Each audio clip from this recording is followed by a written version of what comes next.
আমরা যেটা অনুমান করেছিলাম সেটা বাস্তবে পরিষ্কার হচ্ছে এবং বিজেপি একটা ওকে নিয়ে যে চক্রান্ত করছিল সেই চক্রান্তও পরিষ্কার হয়ে যাচ্ছে। দেখুন, বাংলার মুসলমানরা হুমায়ুন কবিরের মতো স্বার্থপর নয়।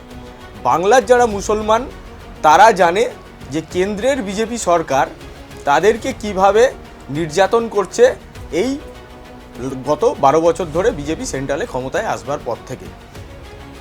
পশ্চিমবঙ্গে তারা শুধুমাত্র পেরে উঠছে না মুসলমানদের উপরে অত্যাচার করতে, তার কারণ পশ্চিমবঙ্গে মমতা বন্দ্যোপাধ্যায়ের সরকার সেটা হতে দিচ্ছে না।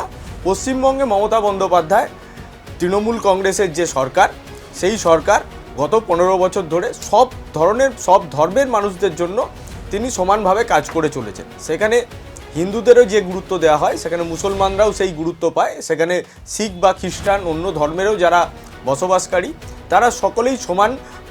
সংবিধানের অনুযায়ী মত অনুযায়ী যে সবার সমান অধিকার, সবার ধর্মচারণের সমান অধিকার, এটা পশ্চিমবঙ্গে পালিত হয়।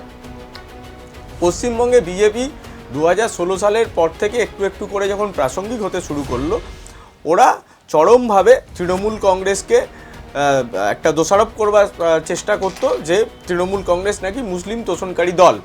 কিন্তু আদতে এই যে ওদের কথাবার্তা সেগুলোর ধোপে টেকেনি। প্রত্যেকটা নির্বাচনেই মমতা বন্দ্যোপাধ্যায়ের দলকে হিন্দু, মুসলিম, শিখ, খ্রিস্টানরা সমানভাবে ভোট দিয়েছে এবং বিজেপি প্রতিটা নির্বাচনেই পর্যুদস্ত হয়েছে তৃণমূল কংগ্রেসের কাছে।